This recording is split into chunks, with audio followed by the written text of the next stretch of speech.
프랑스의 저명한 교수가 충격적인 발견을 했습니다.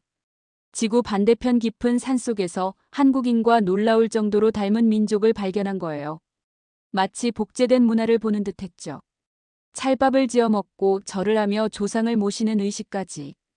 명절에 차리는 제사상은 마치 한국의 차례상을 그대로 옮겨놓은 듯했습니다. 아이들이 친구를 부르는 말투, 어르신을 대하는 예절, 심지어 김치와 비슷한 발효 음식까지 만들어 먹었어요. 이건 단순한 우연일까요? 아니면 숨겨진 역사의 비밀이 있는 걸까요? 수천 킬로미터 떨어진 두 민족 사이에 어떤 연결고리가 있었던 걸까요? 프랑스 교수는 이 놀라운 발견 앞에서 가슴이 떨렸습니다. 고대 한민족의 잃어버린 역사가 이오지 민족 속에 숨어 있었던 거죠. 그리고 이제 그 충격적인 진실이 밝혀지려 합니다. 그 전에 1초면 누를 수 있는 구독과 좋아요 눌러주시면 영상 제작에 큰 힘이 됩니다. 라오스 북부의 안개 낀 산맥 사이로 비행기가 흔들리며 내려앉을 때 가슴속에 묘한 긴장감이 일었습니다.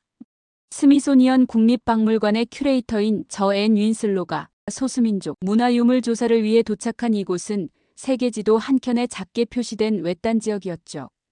처음 이 프로젝트를 제안했을 때 동료들은 미친 짓이라며 만류했습니다.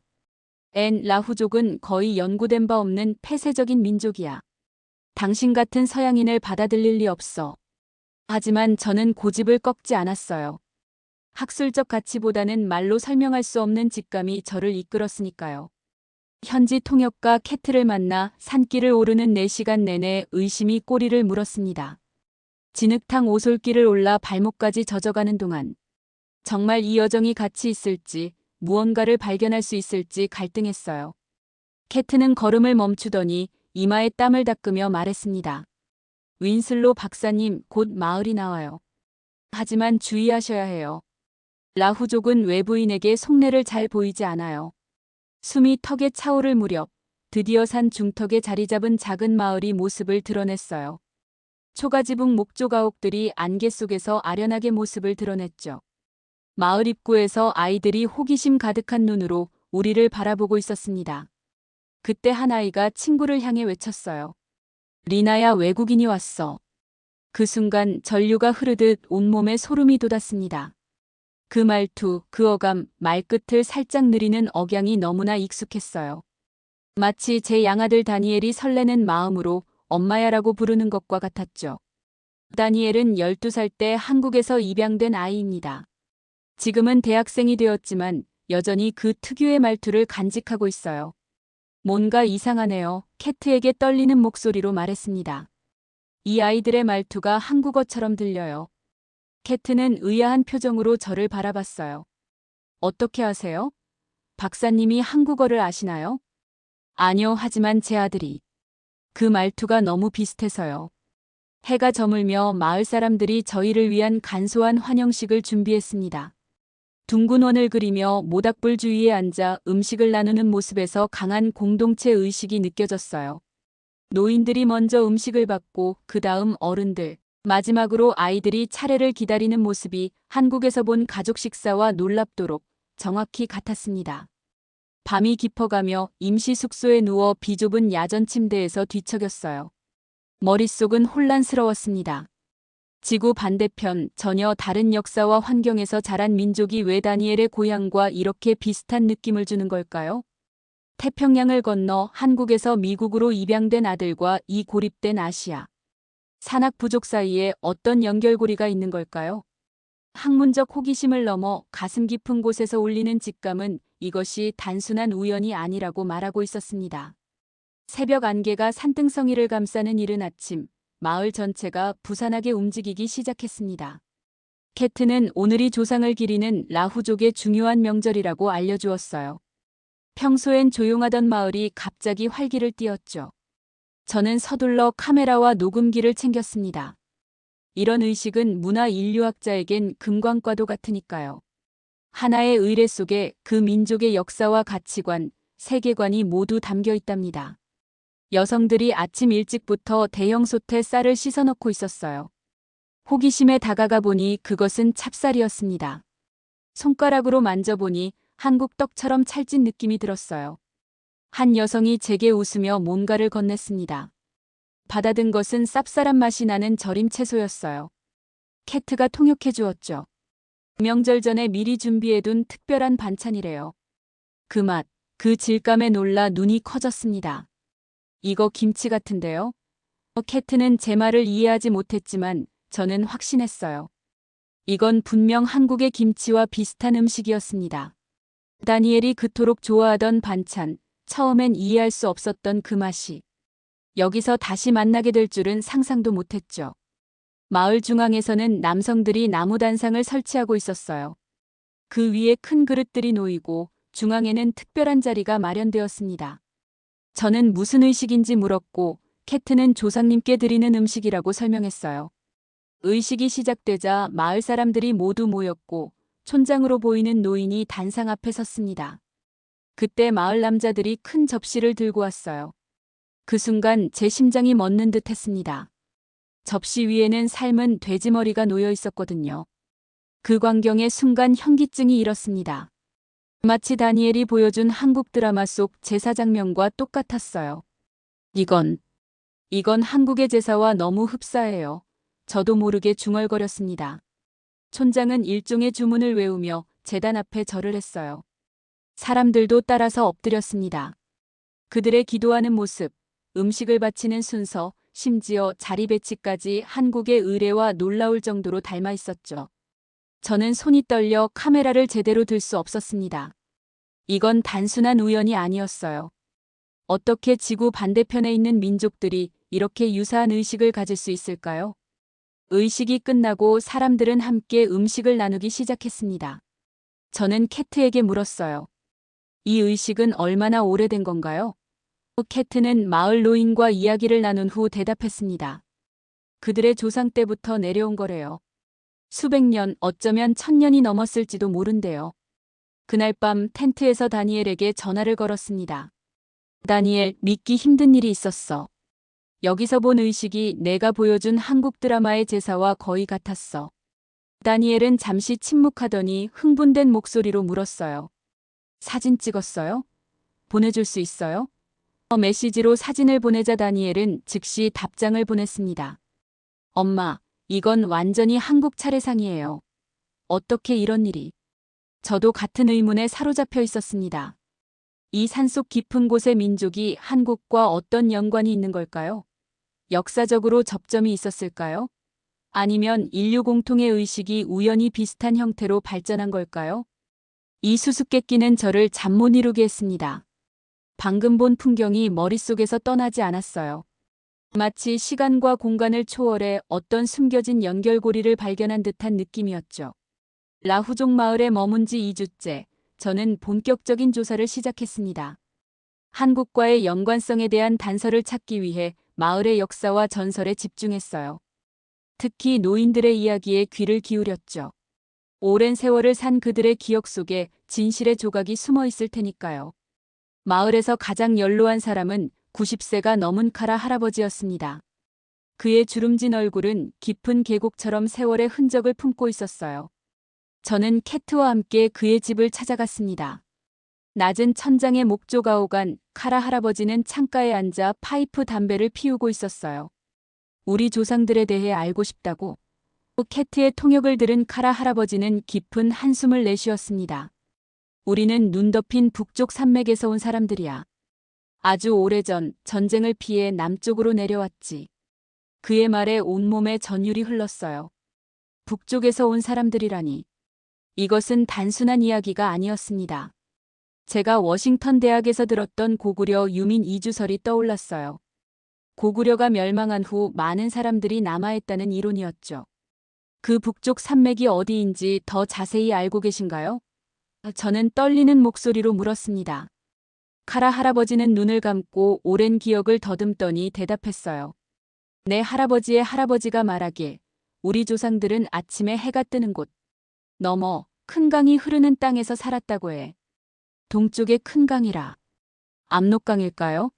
두만강일까요? 가슴이 쿵쾅거렸습니다. 이건 결코 우연이 아니었어요. 밤새 잠 못 이루며 노트북에 자료를 찾아보았습니다. 고구려 유민들의 남하 경로, 중국 사서에 기록된 산남지방으로의 이주. 퍼즐 조각이 하나둘 맞춰지는 듯했어요. 다음 날 마을의 다른 노인들에게도 같은 질문을 던졌습니다.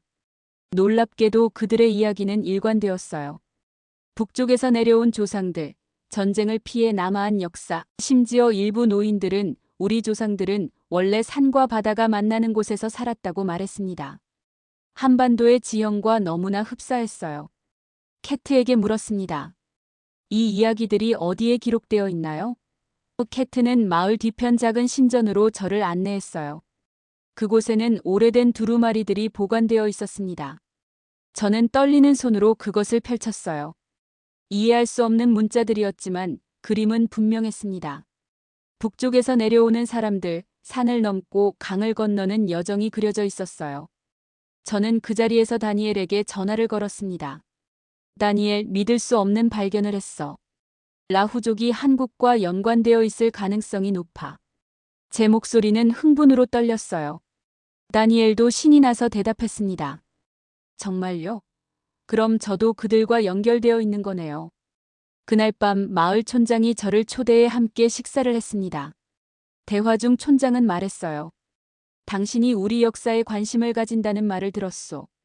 사실 우리 마을에는 오래된 전설이 있소.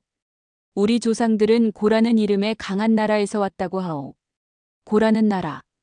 고구려의 고인가. 저는 심장이 멎는 듯한 충격을 받았습니다. 이건 결정적인 증거처럼 느껴졌어요. 마을을 떠나기 전 마지막으로 작은 언덕에 올라 마을 전경을 바라보았습니다. 안개 속에 묻힌 초가지붕들, 마치 시간이 멈춘 듯한 고요함. 이곳에서 저는 잊혀진 역사의 한 조각을 발견한 것 같았어요. 라후족과 한국, 그 사이에 숨겨진 연결고리를 찾아낸 듯한 희열과 책임감이 가슴을 무겁게 했습니다. 라오스에서 돌아온 후 저는 수집한 자료들을 분석하는 데 몰두했습니다. 특히 녹음한 라후족의 언어에 집중했어요. 비록 의미는 알 수 없었지만 그들의 말투와 어감에서 느껴지는 감정의 결은 너무나 명확했죠. 제 작업실 벽면은 라후족 사진과 음성 파형 분석 자료로 가득 찼습니다. 그날 저녁 다니엘이 대학에서 돌아와 제 작업실을 들여다보았어요. 엄마, 이게 다 뭐예요? 그의 눈에는 호기심이 가득했습니다. 저는 라후족 아이들의 녹음을 틀어주었어요. 이 아이들의 말투를 들어봐. 특히 말끝을 어떻게 처리하는지. 다니엘은 귀를 기울이더니 갑자기 놀란 표정을 지었습니다. 이거, 제가 어릴 때 말하던 방식이랑 같은데요? 그의 반응에 저도 흥분했어요. 맞아. 내가 한국에서 가둬왔을 때 영어를 배우면서도 그 특유의 말끝을 유지했었지. 마치 감정을 담아 말끝을 살짝 느리는 듯한. 야, 아처럼 끝나는 거요? 다니엘이 물었습니다. 정확해. 한국어의 요, 야 같은 종결어미가 감정을 전달하는 창구 역할을 하는 것 같아. 저는 신이 나서 설명했어요. 그리고 라후족도 똑같은 패턴을 보여.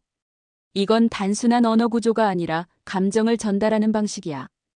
다니엘은 잠시 생각에 잠겼다가 말했습니다. 제가 한국어 다큐멘터리를 좀 다운받아 놨는데 같이 볼래요? 우리는 밤늦게까지 한국어 관련 영상을 보며 언어 구조를 분석했어요. 특히 정이라는 개념에 집중했죠. 한국인들이 어떻게 말끝에 감정을 실어 관계를 형성하는지 살펴보았습니다. 엄마, 내가 어릴 때 말끝을 흐리면서 엄마야라고 부르면 엄마가 항상 웃었던 거. 기억나요? 다니엘의 말에 가슴이 따뜻해졌어요. 물론이지. 내가 한국에서 가져온 그 말투가 너무 사랑스러웠어. 저는 문득 깨달았습니다. 그리고 라후족 아이들이 똑같은 방식으로 말할 때도 같은 감정을 느꼈어. 다음 날, 저는 대학 언어학과 동료에게 자문을 구했습니다. 그는 제 녹음을 들은 후 놀란 표정을 지었어요. 이건 아주 흥미로운 발견이야. 언어학적으로 말끝 처리 방식이 감정 전달과 직결된 경우는 드물어. 하지만 한국어와 라후족 언어는 그 패턴이 놀랍도록 유사해. 저는 계속해서 자료를 모았습니다. 다니엘의 어린 시절 영상, 라후족 아이들의 대화, 한국 드라마 속 대화. 이들을 나란히 놓고 비교하며 패턴을 찾았어요. 가장 놀라운 발견은 감정의 강도에 따라 말끝의 길이와 높낮이가 변한다는 점이었습니다. 기쁨, 슬픔, 그리움, 애정. 각 감정마다 특유의 말끝 패턴이 있었어요. 어느 날 밤 다니엘이 학교 과제로 한국 친구와 화상 통화를 하는 것을 들었습니다. 그 대화 속에서 다니엘은 완벽한 한국어 말투로 감정을 전달하고 있었어요. 통화가 끝난 후 물었습니다. 다니엘, 내가 그렇게 자연스럽게 말투를 구사할 수 있는 건 어떻게 가능한 거니? 다니엘은 잠시 생각하더니 대답했어요. 그냥 마음이 그렇게 말하라고 해요. 머리로 생각하는 게 아니라 가슴으로 느끼는 거죠. 그의 말에 깊은 통찰이 담겨 있었습니다. 언어는 단순한 의사소통 도구가 아니라 감정의 전달자였어요. 그리고 라후족과 한국인은 같은 방식으로 그 감정을 말끝에 실어보내고 있었습니다. 그날 밤 저는 연구 노트에 중요한 결론을 적었어요. 말끝의 결에서 민족의 정서가 드러난다. 라후족과 한국인은 같은 감정의 언어를 사용하고 있다.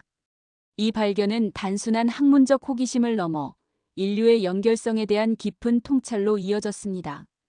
봄이 오는 3월 런던에서 열리는 국제민족학회에 참석하기 위해 영국으로 향했습니다. 제 발표 주제는 라후족의 언어적 정서 구조였어요. 솔직히 말하면 많은 관심을 끌지 못할 거라 예상했죠. 소수민족 연구는 학계에서도 변방에 있는 주제니까요. 하지만 저에겐 중요했습니다. 라후족과 한국의 연결고리를 학문적으로 정립하고 싶었거든요. 학회 첫날, 제 발표가 끝난 후 청중 중 한 여성이 다가왔습니다. 단정한 정장 차림의 동양 여성이었어요. 정말 흥미로운 발표였어요. 윈슬로 박사님. 제 이름은 사라 윤이에요. 런던 대학교에서 동아시아 민속학을 연구하고 있습니다. 사라 윤. 한국계 이름이었죠. 저는 반가움에 그녀의 손을 꼭 잡았어요. 정말 반갑습니다, 윤 박사님.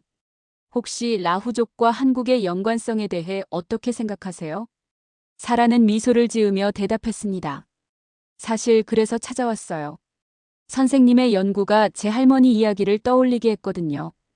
제 할머니는 전라도 시골 마을 출신인데 선생님이 보여주신 라후족의 의례가 할머니네 마을 제사와 너무 흡사해서 깜짝 놀랐어요.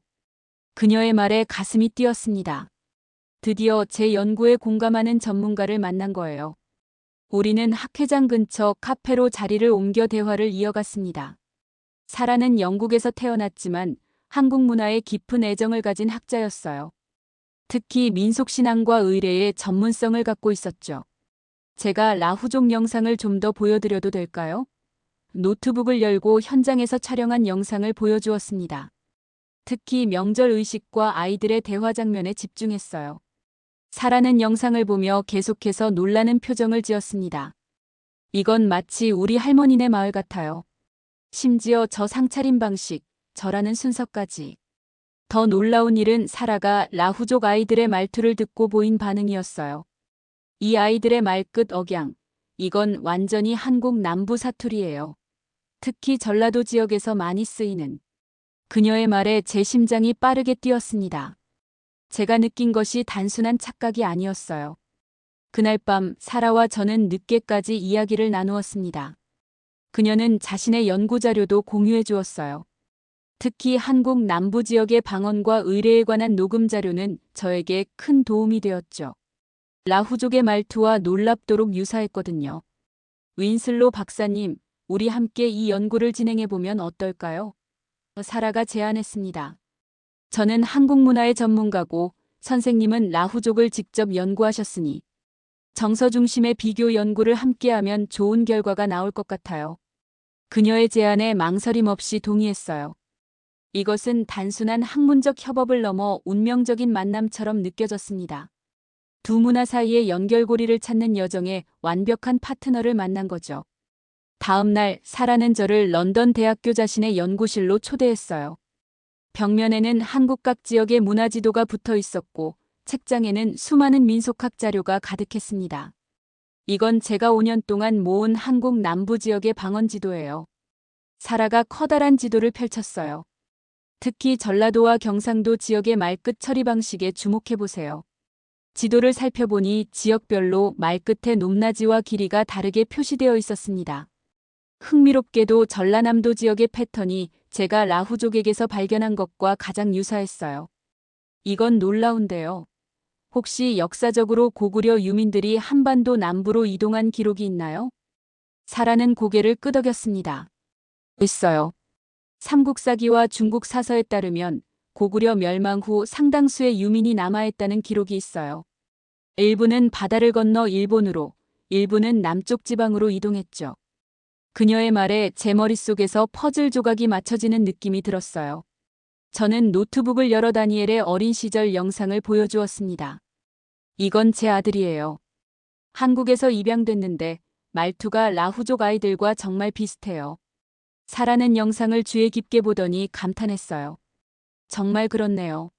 특히 감정이 고조될 때 말끝을 느리는 방식이 똑같아요.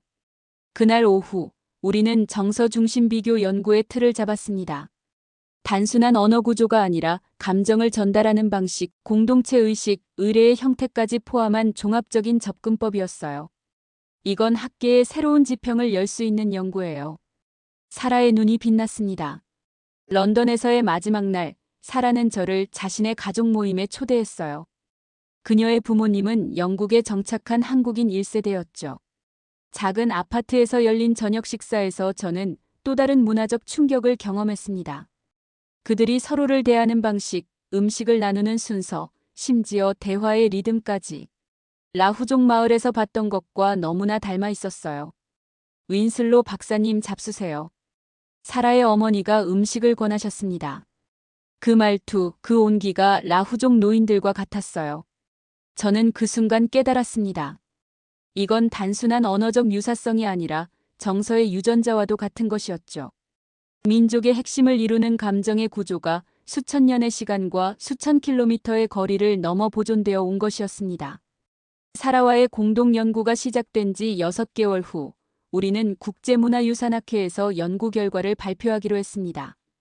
장소는 파리의 유네스코 본부였어요. 저는 발표 자료를 준비하며 긴장감과 설렘이 교차했습니다. 이번 발표는 제 학술 경력에서 가장 중요한 순간이 될 테니까요. 발표 전날 밤 호텔방에서 다니엘과 전화 통화를 했어요. 엄마, 너무 긴장하지 마세요. 엄마는 이미 중요한 발견을 했고 그걸 세상에 알리는 거잖아요. 다니엘의 응원에 용기를 얻었습니다. 그는 이제 21살, 언어학을 공부하는 대학생이 되었지만 여전히 그 특유의 따뜻한 말투를 간직하고 있었어요. 발표 당일 대형 회의장은 세계 각국에서 온 학자들로 가득 찼습니다. 저는 깊게 숨을 들이마시고 단상에 올랐어요. 오늘 저는 라후족과 한국의 정서 구조 비교라는 주제로 말씀드리겠습니다. 떨리는 목소리로 발표를 시작했죠. 처음에는 라후족의 역사적 배경과 제가 마을에서 경험한 일들을 설명했습니다. 그리고 라후족과 한국 문화의 유사점을 하나씩 짚어나갔어요. 의례의 형태, 공동체 구조, 그리고 가장 중요한 마이너스 말끝에 실린 감정의 결까지. 저는 이 두 문화가 단순한 우연의 일치가 아니라 역사적으로 연결되어 있다고 믿습니다. 고구려 유민들의 남하 경로가 라후족의 전설과 일치하며 이것은 언어적, 문화적 유사성으로 증명됩니다. 슬라이드에 지도를 띄우며 설명했어요. 하지만 가장 강조한 부분은 정서적 연결성이었습니다. 우리는 문화를 연구할 때 주로 물질적 증거나 문헌에 의존합니다. 하지만 저는 정서, 즉 감정의 구조야말로 민족의 정체성을 가장 오래, 가장 강하게 보존하는 요소라고 주장합니다. 발표 중간에 라후족 아이들과 한국 아이들의 대화를 나란히 들려주었어요. 그 유사성에 청중들 사이에서 놀라움의 탄성이 흘러나왔습니다. 특히 말끝의 억양과 감정 전달 방식이 거의 동일했거든요. 발표 후반부에는 사라가 나와 한국의 지역별 방언과 정서 구조를 설명했습니다. 그녀는 전문가다운 지식으로 한국 남부 지역, 특히 전라도 방언과 라후족 언어의 유사성을 체계적으로 분석했어요. 우리가 주목한 것은 단순한 단어나 문법이 아닙니다.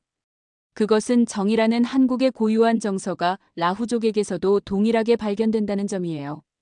사라의 설명에 청중들은 깊이 공감하는 듯 했습니다. 질의응답 시간에 한 노 교수가 일어섰어요. 정서로 민족을 분석한다는 접근은 매우 획기적입니다. 하지만 객관적 증거가 부족하지 않습니까? 예상했던 질문이었죠.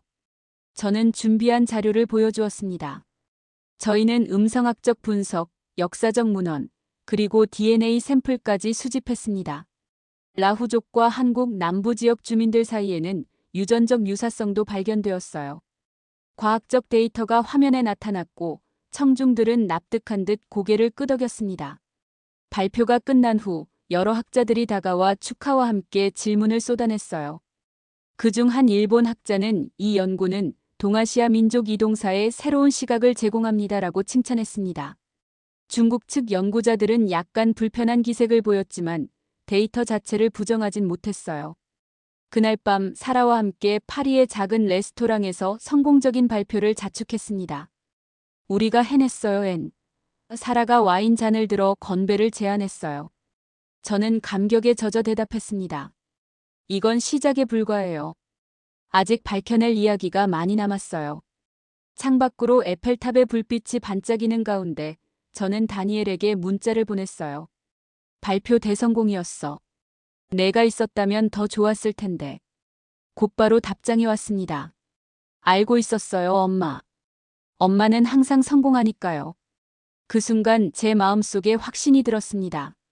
정서로 민족을 연결하는 이 연구는 단순한 학문적 호기심을 넘어 인류의 근원적 연결성을 밝히는 중요한 열쇠가 될 것이라고요. 파리에서의 성공적인 발표 이후 저는 보스턴의 집으로 돌아왔습니다. 미국 언론에서도 저희 연구에 관심을 보이기 시작했어요. 특히 감정의 DNA 잊혀진 민족의 연결고리라는 제목의 기사가 내셔널 지오그래픽에 실리면서 대중적 관심도 높아졌죠. 그날은 다니엘이 방학을 맞아 집에 돌아온 날이었습니다. 공항에서 그를 기다리며 가슴이 설렜어요. 마침내 활짝 웃는 얼굴로 나타난 다니엘을 꼭 안았죠. 보고 싶었어, 다니엘. 제 말에 그는 익숙한 말투로 대답했습니다. 저도요, 엄마. 집으로 돌아오는 차 안에서 다니엘은 제 연구에 대해 끊임없이 질문했어요. 특히 라후족과 한국의 연결고리에 큰 관심을 보였습니다. 그럼 라후족이 제 먼 친척 같은 거네요? 그의 질문에 웃음이 나왔어요. 어떤 의미에서는 그럴 수도 있겠네. 같은 문화적 뿌리를 공유하고 있으니까. 제 대답에 다니엘은 진지한 표정을 지었습니다. 그럼 저도 언젠가 라후족 마을에 가볼 수 있을까요? 물론이지. 다음 탐사 때는 너도 함께 가자. 약속했어요. 그의 눈이 반짝였습니다. 집에 도착해 함께 저녁을 준비하면서 다니엘과의 대화는 더욱 깊어졌어요. 그는 자신의 정체성에 대해 항상 궁금해했었죠. 한국에서 태어났지만 미국에서 자란 그에게 뿌리의 의미는 남다를 수밖에 없었습니다. 엄마, 내가 한국 사람들의 정서를 이해하는 것 같아요. 특히 정이라는 개념이요. 설명하기는 어렵지만 가슴으로 느껴져요. 다니엘의 고백에 저는 잠시 할 말을 잃었어요. 이것이야말로 제가 라후족에게서 느꼈던 것과 같은 감정이었거든요. 다니엘, 이게 바로 정이었구나. 문득 깨달음이 찾아왔습니다. 우리가 학문적으로 분석하려 했던 그 감정, 그것은 사실 가슴으로 느끼는 것이었어. 다니엘은 고개를 끄덕였어요. 네, 말로는 설명하기 어렵지만 누군가와 깊이 연결되었다는 느낌, 그게 정인 것 같아요. 다음 날 사라가 보스턴에 와서 저희 집에서 함께 식사를 했습니다. 다니엘과 사라는 금세 친해졌어요. 특히 사라가 들려주는 한국 문화 이야기에 다니엘은 눈을 빛내며 들었죠. 식탁에 둘러앉아 한국 음식을 먹으며 나누는 대화에서 저는 또 다른 깨달음을 얻었습니다. 앤 라후족에서 느꼈던 그 감정을 기억하세요? 사라가 물었어요. 네, 처음엔 그저 익숙한 느낌이었는데 지금 생각해보니 그건 정이었던 거죠. 제 대답에 사라는 미소를 지었습니다. 정확해요. 정은 단순한 감정이 아니라 관계의 방식이에요. 그것이 라후족과 한국인의 공통점이죠. 다니엘이 갑자기 말했어요. 주말에 보스턴 한인타운에 가보는 건 어때요? 제가 어릴 때 자주 갔던 곳이에요. 그의 제안에 모두 동의했습니다. 주말, 우리 셋은 보스턴 교회의 작은 한인 상가를 찾았어요. 오랜만에 방문한 이곳에서 다니엘은 마치 고향에 온 듯 편안해 보였습니다. 작은 한국 식당에 들어가자 주인 아주머니가 밝게 인사했어요. 어서 오세요. 그 한마디에 저는 갑자기 가슴이 뭉클해졌습니다. 그 말투, 그 억양이 라후족 마을에서 들었던 것과 너무나 비슷했어요. 말의 의미보다 말투에 담긴 따뜻함이 먼저 전해졌습니다. 사라가 제 표정을 알아챘는지 조용히 말했어요. 느껴지죠? 이게 바로 정이에요. 음식이 나오고 식사를 하는 동안 저는 계속해서 주변의 대화에 귀를 기울였습니다. 한국어를 알아듣지는 못했지만 그 말의 리듬과 억양에서 라후족의 언어가 겹쳐 들렸어요. 특히 어르신들이 아이들을 부르는 방식, 존댓말과 반말의 자연스러운 전환, 감정에 따라 달라지는 말끝의 높낮이까지. 식사를 마치고 나오면서 다니엘이 말했습니다. 엄마, 라후족 마을에서 느꼈던 것처럼 여기서도 같은 느낌이 들어요? 저는 깊이 공감했어요. 정확히 그래. 이건 단순한 문화적 유사성을 넘어서는 거야. 마치 같은 감정의 언어를 사용하는 것 같아. 그날 밤 연구실에 앉아 새로운 논문에 서론을 썼습니다. 정서는 인류의 가장 오래된 유산이다. 그것은 언어와 문화 심지어 국경을 넘어 보존된다. 라후족과 한국인 사이에서 발견된 정의 공유는 우리에게 인류 이동의 새로운 지도를 제시한다. 다니엘이 연구실 문을 살짝 열고 들어왔어요. 엄마, 이제 알겠어요. 내가 왜 항상 뭔가 익숙함을 느꼈는지. 그의 말에 고개를 들었습니다. 그건 바로 정이었어요. 내 안에 있던 그리고 라후족에게서도 발견된 그 감정의 이름이요. 그의 깨달음에 저도 함께 감동했습니다. 이것이 바로 제가 그토록 찾아 헤매던 연결고리였어요. 말보다 말투가, 글자보다 감정이 먼저 전해준 문화의 진실이었습니다. 연구 결과가 학계에 알려지면서 저희는 보스턴 자연사박물관에서 특별 전시회를 열게 되었습니다. 잊혀진 연결 라후족과 한국 문화의 만남이라는 제목의 이 전시는 제 학술 경력의 정점이자 개인적으로는 가장 감동적인 프로젝트였어요. 전시회 개막일, 박물관은 방문객들로 북적였습니다. 특히 보스턴의 한인 커뮤니티에서 많은 관심을 보였어요. 사라와 저는 전시장을 돌며 설명을 했고 다니엘은 한국어와 영어 사이를 오가며 관람객들을 안내했습니다. 전시의 중심은 정서의 연결고리라는 공간이었어요. 이곳에는 라후족과 한국의 의례, 가족 구조, 언어적 특성이 나란히 전시되었습니다. 특히 인상적이었던 것은 두 문화의 소리를 들을 수 있는 코너였어요. 관람객들은 헤드폰을 쓰고 라후족과 한국인의 대화를 번갈아 들으며 놀라움을 감추지 못했습니다. 한 노부부가 제게 다가왔어요. 저희는 한국에서 왔습니다. 이 전시를 보고 너무 감동했어요. 라후족에 대해 전혀 몰랐는데 마치 친척을 만난 느낌이에요. 그분들의 말에 가슴이 따뜻해졌습니다. 전시장 한쪽에는 라후족 마을과 한국 시골 마을의 명절 의식을 비교한 영상이 상영되고 있었어요. 상차림의 배열, 절하는 방식, 음식을 나누는 순서까지 놀랍도록 유사했죠. 그 영상을 보며 문득 눈물이 흘렀습니다. 이것은 단순한 학문적 발견을 넘어선 감동이었어요. 사라가 다가와 어깨를 토닥였습니다. 앤, 괜찮아요? 저는 눈물을 닦으며 대답했어요. 네, 그냥. 이 모든 게 너무 특별하게 느껴져서요. 우리가 정말 중요한 연결고리를 발견했다는 생각이 들어요. 전시회의 마지막 섹션은 미래로의 달이었습니다. 이곳에서는 라후족과 한국 사이의 문화교류 프로젝트를 소개했어요. 특히 라후족 아이들이 한국어를 배우고 한국 학생들이 라후족 마을을 방문하는 교환 프로그램이 많은 관심을 받았습니다. 전시 마지막 날, 저는 짧은 강연을 하게 되었어요. 강연장에는 학자들뿐만 아니라 많은 일반인도 참석했습니다. 떨리는 마음으로 단상에 올랐어요. 오늘 저는 단순한 연구 결과가 아닌 하나의 여정에 대해 말씀드리고 싶습니다. 목소리를 가다듬었어요. 저는 라후족 마을에서 정서를 느꼈고 한국에서 그 이름을 알게 되었습니다. 그것은 바로 정이었죠. 청중들 사이에서 공감의 기운이 느껴졌습니다. 특히 한국인 방문객들의 눈빛이 달라졌어요. 저는 계속해서 말을 이어갔습니다. 문화는 유물이나 문헌만으로 전해지는 것이 아닙니다. 그것은 말끝에 실린 감정, 눈빛에 담긴 온기, 손길에 전해지는 따뜻함으로도 이어집니다. 라후족과 한국인이 공유하는 것은 바로 이런 정서적 유산입니다. 강연이 끝난 후 한 한국인 학자가 다가와 말했어요. 윈슬로 박사님, 라후족에 대한 연구는 한국 역사의 또 다른 조각을 찾아준 셈이네요. 이 연구가 앞으로 어떻게 발전할지 정말 기대됩니다.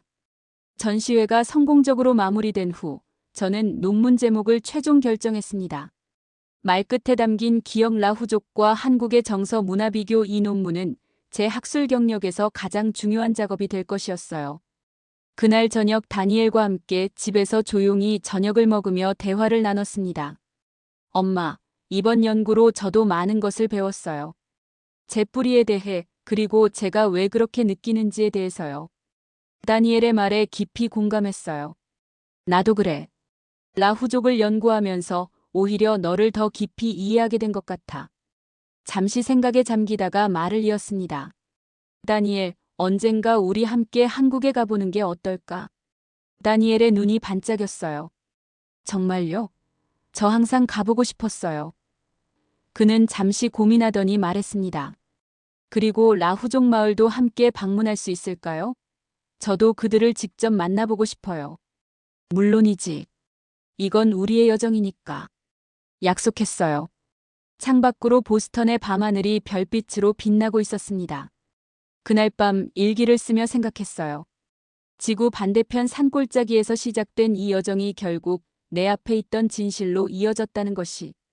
다니엘에게서 느꼈던 그 익숙한 정서, 라후족 아이들의 말투에서 발견한 그 따뜻함, 그리고 한국 문화에서 만난 정의 개념까지. 말의 기억은 시간과 공간을 초월해 우리를 연결합니다. 라후족에서 느낀 익숙함, 다니엘의 말투에서 발견한 친숙함, 사라의 연구에서 확인한 역사적 연결고리.